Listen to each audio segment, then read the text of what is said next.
We finished the last video asking the question of how does the Copenhagen interpretation of quantum theory deal with the 300 or more years of science that has claimed that the universe is predictable, that it's governed by laws that are definite cause and effect, and if you understand those laws, then you can predict what's going to happen certainly in any situation.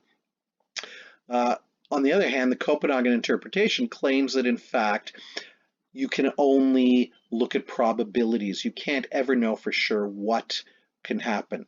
So how does a universe that is claimed to be governed by chance at its very heart give us a universe at our scale that looks like it's predictable? The answer from Bohr and the other proponents of the Copenhagen interpretation is that not all wave functions are equally likely. That whereas any sort of collapse can happen, there are some collapses that are much, much more likely to happen than others. So the so-called laws of nature that had been discovered for 300 years are actually descriptions not of what has to happen, not of what will certainly happen, but of what is overwhelmingly likely to happen, to the point where we're rarely, if ever, going to see it not happen. Let me illustrate this with a falling apple. The story goes that really the first complete description of the universe according to predictable laws was Newton's laws of motion and gravity in 1687, and that supposedly he was inspired by seeing an apple fall. From a quantum point of view, what happens when an apple falls is that all of the particles of the apple collapse in a way that they are moving in a downward direction. So that is what the particle could do. But according to quantum mechanics, and according to the Copenhagen interpretation of quantum theory, there's also the possibility that a particle will collapse in a way that puts it moving in an upward direction in defiance of gravity. And if this were the only story here, then there would be a 50-50 chance of an apple either falling downwards or flying upwards anytime you see an apple fall. So half the time you saw apples detach from branches, they should move up, and half the time they should move down. That's obviously not what happens, so there must be something more going on. Well, the first point that the Copenhagen interpretation makes is that these two possibilities are not equally likely. The probability that the particles will collapse in a downward direction is much, much, much, much greater than the possibility that it will collapse in an upward direction. So let's say it's 95% chance that it will collapse in a downward direction, and only a 5% chance that it will collapse in an upward direction. So the first answer to the problem from the Copenhagen interpretation point of view is that not all collapses are equally likely. The numbers, of course, are actually much, much greater in favor of collapsing downwards than I've shown it as 95%. But you can see there's still a problem here, because if this were the whole story, then there's still a 5% chance that the apple will actually fly upwards, and 5 times out of every 100 apples detaching from their trees, we should see the apple flying upwards. We don't. Why not?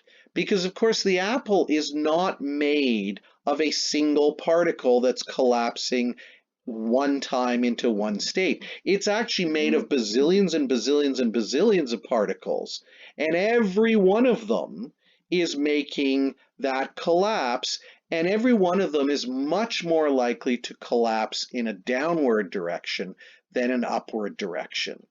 So even if occasionally a particle or two collapses in an upward direction, that particle will be carried downwards by all the other particles that are collapsing in a downward direction.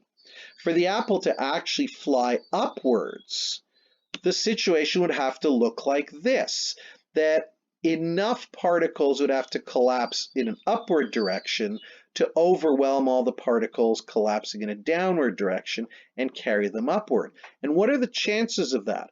Well, remember, the chances, the way I have it, of a particle collapsing in the upward direction is only 5%. For this many particles to all collapse at the same time in an upward direction, I've only drawn 16 particles, represented 16 particles. For 15 of them to collapse in an upward direction, the probability of that is the 5% to the power of 15, which comes out to be 3 times 10 to the negative 20. In other words, the chances of this happening with just 16 particles and a 5% chance of an upward collapse is 1 in 33 million trillion. To give you a sense of how small that chance is, the age of the universe in seconds is 4 times 10 to the 17. That's 1,000 times less than this probability.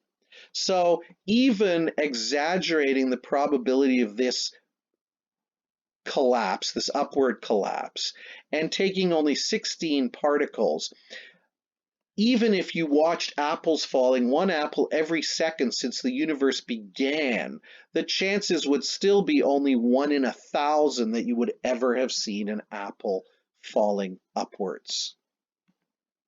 So this is the Copenhagen interpretation explanation for why the universe looks like it's predictable, because statistically, it's overwhelmingly likely that something will happen. When we consider opposite charges, for example, there is, according to the Copenhagen interpretation, there is a chance that opposite charges will one time be observed to repel each other. But that chance is so small that it's extremely unlikely we would ever see it, and to us it will look like opposite charges must always attract. Now, this interpretation didn't sit well with a lot of physicists. It violated their metaphysics, and both Einstein and Schrödinger, who developed that Schrödinger wave equation, rejected the Copenhagen interpretation.